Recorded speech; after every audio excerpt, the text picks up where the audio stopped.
Donc, quand vous avez un second membre, de toute façon, vous avez toujours x'. Ça, je crois que je ne l'ai pas mis dans le poly. Hein.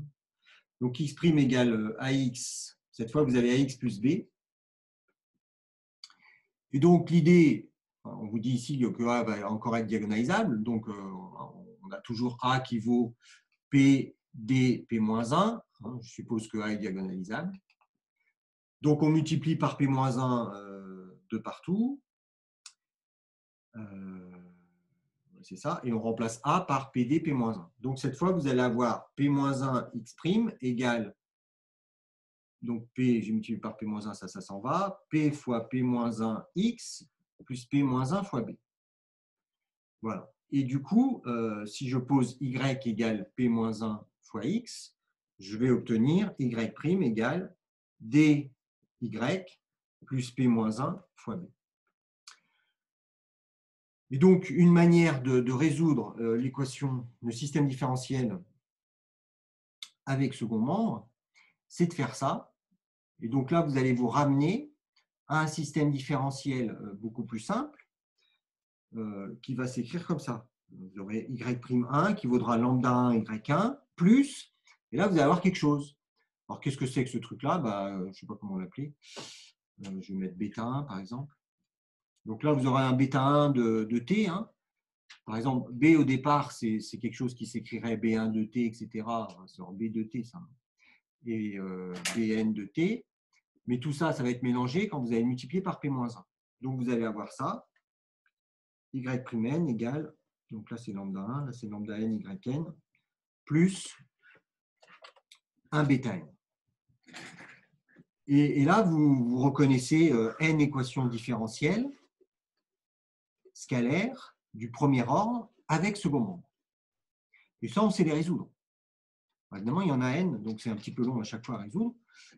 On connaît de toute façon l'équation homogène. Hein. Solution d'équation homogène, ça va vous donner encore des exponentielles lambda k fois t.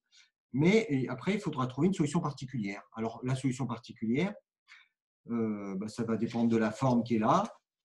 Et puis, éventuellement, vous pouvez faire méthode de la variation de la constante. Là, vous allez voir qu'on n'est pas obligé d'aller jusque-là, mais ça marche quand même, pour résoudre toutes ces équations-là. Et une fois que vous aurez donc résolu ces équations-là, vous connaîtrez donc y. Et après, de nouveau, vous posez x égale p fois y. Et vous aurez x. C'est exemple 2.4. Hein. Donc, le système S2. Donc, le système S2, il est associé, si je ne me suis pas trompé, vous me dites, la matrice, ça va être celle-ci. 3, moins 2, moins 4, moins 2, 3, 2, 3, moins 3, moins 4.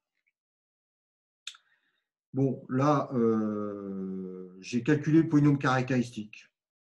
Bon, il y avait des petites valeurs propres évidentes. Mais bon, ça fait rien, je me suis fait un petit plaisir. Donc, j'ai calculé le polynôme caractéristique.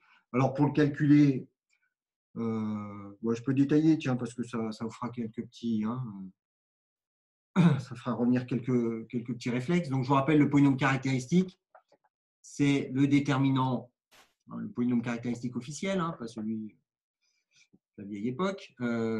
Donc, c'est t fois identité moins a. Donc, ce qui vous donne t moins 3, etc. Qu'est-ce que je raconte là? Hop. 2, moins 3, 2, 4, t moins 3, 3, 2 et t plus 4. Bon, alors ici, il y a une chose très simple à faire, c'est de faire apparaître un 0 ici avec ces moins 3 et ces 3. Donc, la deuxième colonne, je l'ajoute à la première. Et en faisant ça, il se passe quelque chose de très, très sympathique. On obtient ça ici. Et là, le reste, ça ne bouge pas. Donc, 2, t-3, 3, etc. Et là, je mets t-1 en facteur pour pouvoir faire apparaître ici deux coefficients 1.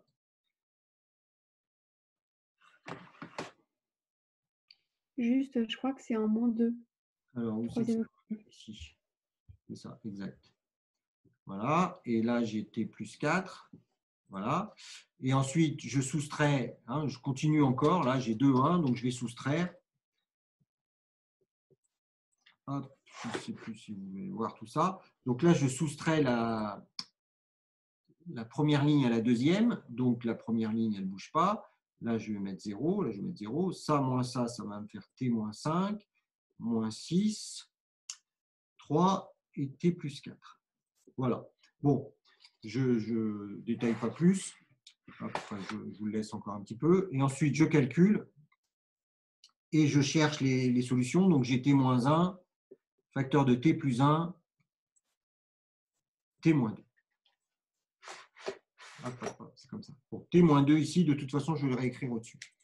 Voilà, donc c'est un petit calcul rapide de polynôme caractéristique. Encore une fois, il ne faut pas se tromper. On vérifie bien avec la trace, la trace de la matrice. Alors, ce n'est pas une preuve que le résultat est juste, mais en tous les cas, si déjà ça ne marche pas, ça peut poser des questions. Donc là, je trouve que la trace, elle vaut 2. Et là, la somme des valeurs propres, moins 1, 1 et 2, ça fait bien 2. Donc, il y a des chances que ce soit bon. Bien. Alors, une fois que j'ai trouvé mes valeurs propres, là, je peux tout de suite dire que ma matrice va être diagonalisable, puisqu'on a 3 valeurs propres distinctes. Donc, 1 est diagonalisable. Ça, c'est une bonne chose. Vous allez voir, quand ce n'est pas diagonalisable, ça va être encore plus pénible. Et puisqu'elle est diagonalisable, on va pouvoir tout de suite écrire les solutions d'équations homogènes. Pour ça, il faut trouver les vecteurs propres. Donc là, les vecteurs propres, alors attendez, je ne me trompe pas. Je vais vous les donner directement, on ne va pas perdre de temps là-dessus. Donc vecteur propre, enfin sous-espace propre plutôt. Donc par qui je commence? E-1. Donc E-1, alors chaque fois c'est des droites, donc E-1, si je ne me suis pas trompé, c'est 1, 0, 1. Donc ils ne sont pas très difficiles à trouver, mais je vous épargne le calcul. Ensuite, vous avez EA de 1 qui vaut vect de 1, 1, 0, et puis EA de 2 qui vaut vect de 0, 2, moins 1. Voilà. Donc ça, c'est ce que je vais appeler le vecteur V1. Celui-ci, je vais l'appeler V2, et celui-ci, je vais l'appeler V3. Bien. Donc là, je sais déjà à quoi va ressembler l'ensemble des solutions du système homogène. Bon, ça ne me sert pas à grand-chose, mais ça ne fait rien, on va quand même l'écrire. Ça sera toujours de fait. Donc S0, on peut le dire tout de suite, ici, S0, donc solution du système homogène, c'est l'ensemble de toutes les fonctions, de tous les vecteurs, donc des fonctions qui AT va associer un vecteur colonne. Donc C1 exponentielle de moins t fois V1 plus C2 exponentielle de t fois V2 plus C3 exponentielle de 2t fois V3. Donc les CI sont des réels, etc. Bon, ça ne rentre pas tout à fait. Donc ça, c'est une solution d'équation homogène. Bon, c'est très bien, mais maintenant, il faut une solution particulière. Et donc là, si vous regardez votre système, il est quand même très compliqué. Il y a du... Je ne sais même plus, parce que je ne l'ai pas sous les yeux. Mais il y a du... Hop. Là, vous voyez, il y a du t exponentielle t, du moins 2t, du truc. Enfin bref, il est pas très sympa comme second membre. Mais il va se passer quand même des choses un peu sympathiques grâce à mon petit changement. Et là, on n'a pas le choix. Il va falloir calculer P-1. Donc, une fois que j'ai mes 3 vecteurs propres qui forment donc une base de mon espace, puisque ma matrice est diagonalisable, etc., etc., je vais écrire ma matrice de passage. Donc, la matrice P, je vous rappelle que c'est la matrice formée de ces 3 vecteurs-là. Donc, 1, 0, 1. J'espère que je l'ai mis dans le même ordre que dans mon cours. 1, 1, 0. Et 0, 2, moins 1. Voilà. Donc là, vous avez une petite matrice de passage, matrice 3, 3. Le reste, je l'efface. Et maintenant, il faut calculer P-1. Hop, vous calculez P-1. La méthode, je m'en fiche, vous prenez celle que vous voulez. Donc, celle avec l'identité, etc. Moi, vous savez que je préfère résoudre un système linéaire. Alors, j'ai fait le calcul. Hein. J'aurais pu demander à Maple, mais je crois que je l'ai fait. Donc, je vous donne le résultat. La matrice P-1 est un petit peu plus compliquée que la matrice P. On trouve ça. Voilà. Et là où ça devient un petit peu plus sympathique, c'est quand je fais mon changement d'inconnu. Hein, votre système qui s'écrivait x' égale ax plus b est donc équivalent au système que je vous ai donné tout à l'heure, y' égale dy plus p-1 fois b. D, c'est ma matrice diagonale, je vous rappelle. C'est la matrice avec les vecteurs propres, les valeurs propres. Donc, moins 1, 1, 2. Hop. Et bien, P-1 fois B, alors B, vous l'avez, hein, B de T. Est-ce que je l'ai écrit sur mon papier? Je ne l'ai pas sur mon papier, donc il faut que j'aille le chercher ici. Hop. Ah, attendez, hop, hop. Parce que là, je ne le vois plus. Alors, si je ferme ça, je ne sais pas ce que vous allez voir. Ah non, vous ne pouvez pas minimiser. OK. Bon, vous pouvez me le donner peut-être parce que je ne l'ai plus. Ah, si, il est là. Hop, hop. Donc, c'est un vecteur colonne qui n'est pas très sympathique. Hein. Si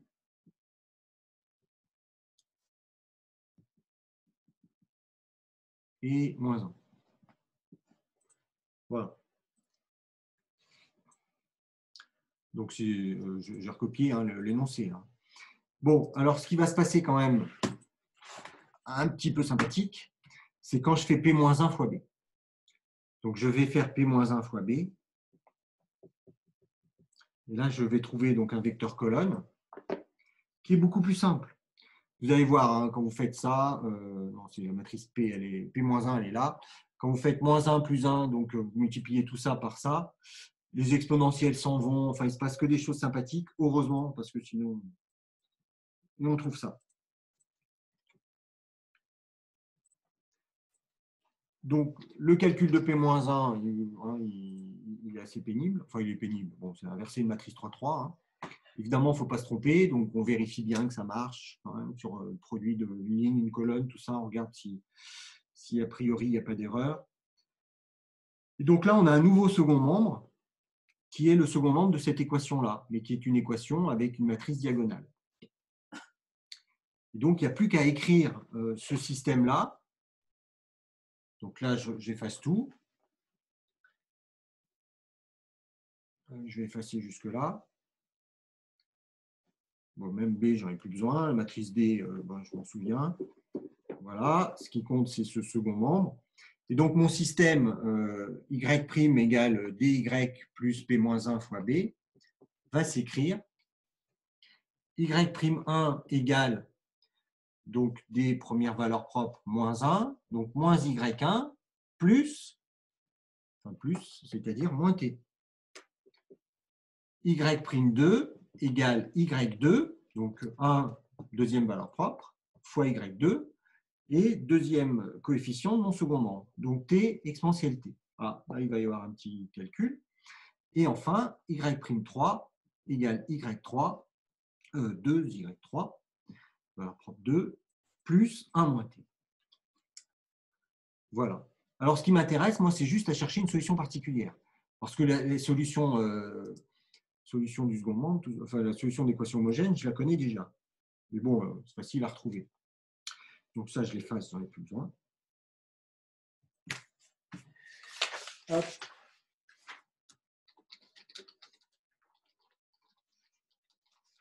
Donc là, comment on fait pour trouver une solution particulière? Ici, vous avez des équations différentielles. C'est quelque chose qu'on ne fait pas,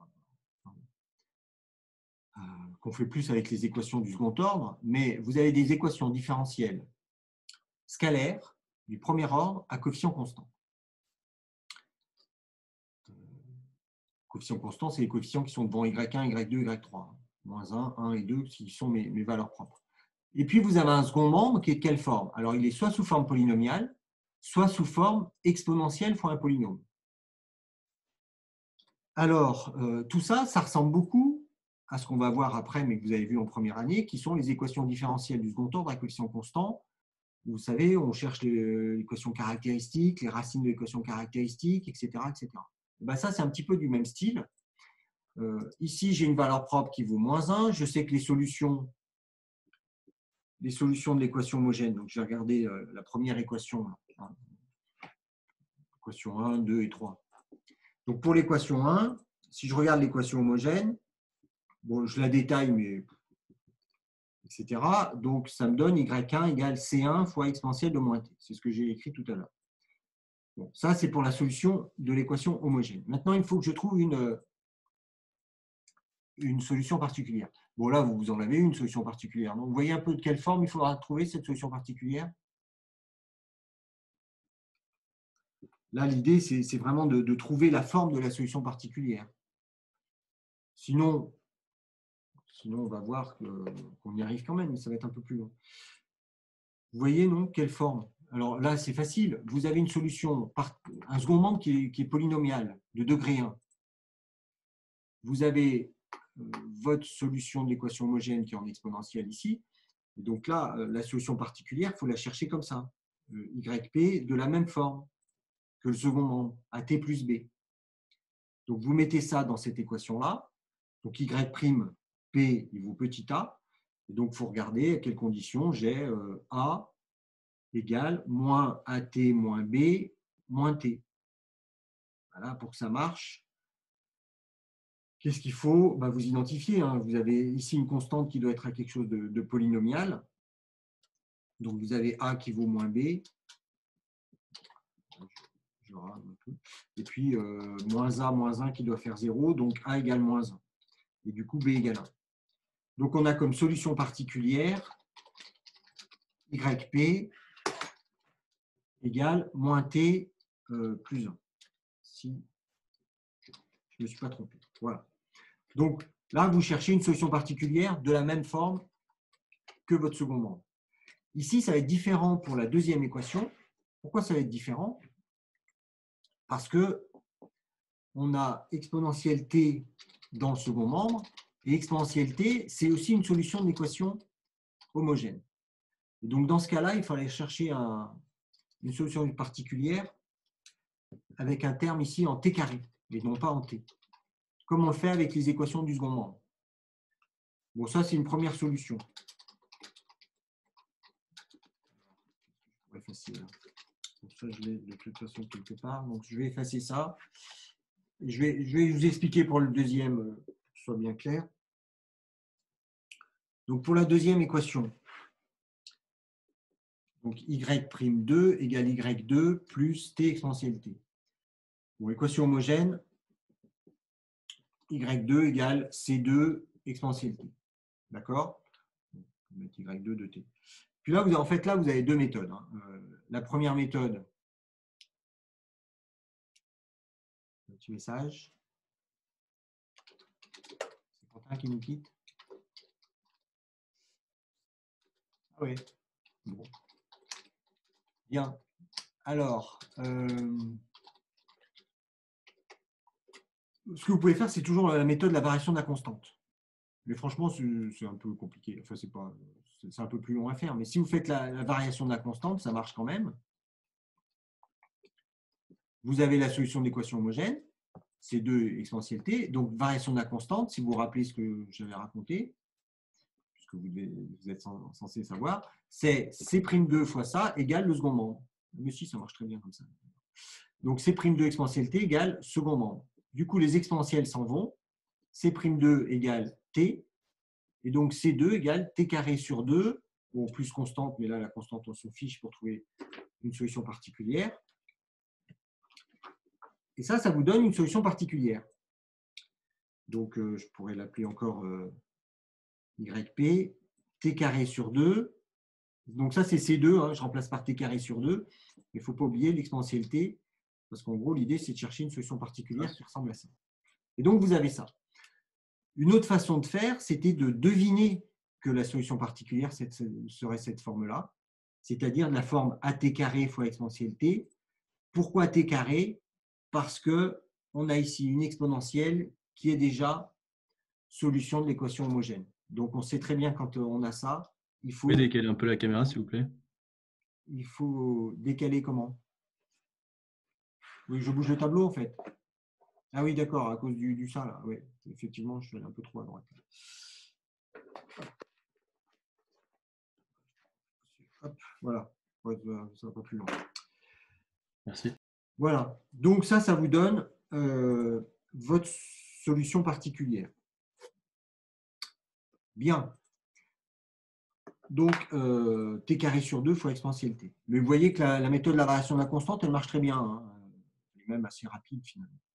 Je pensais qu'il fallait faire de l'intégration par partie, mais pas du tout. Là, ça, on a directement le résultat. Et ensuite, vous faites la même chose pour la troisième équation. Alors, la troisième équation, c'est encore plus simple, puisqu'on a un second membre qui est de la forme qui est polynomiale de degré 1, et donc vous cherchez une solution polynomiale de degré 1. Voilà. Et donc, on obtient finalement l'ensemble des solutions en Y suivant. Donc, je vous donne, hein, voilà, on trouve Y1 de t égale donc C1 exponentielle moins t, ça je vous rappelle, solution de l'équation homogène, plus la solution particulière qu'on avait trouvée, moins t plus 1. Y2 de t, on vient de le faire, 1 demi de t carré exponentielle t. Et puis Y3 de t, je vous laisse le faire. On trouve donc C3 exponentielle 2t plus, et là, si mes calculs sont bons, je crois que j'ai vérifié, on trouve ça. Donc, je vous ai dit, hein, vous cherchez une solution particulière, polynomiale, donc comme votre second membre. Donc, une fois qu'on a ça, on repasse en x. Donc là, je suis peut-être un peu vite là. Mais ça, je vous invite à refaire les calculs, hein, parce que bon, les recopier, ça ne sert pas à grand-chose. Enfin, ça vous permet de vérifier. Vous aurez une petite vidéo. Et ensuite, on repasse en x. Donc ça, c'est notre fameux vecteur grand Y, coordonnées Y1, Y2, Y3.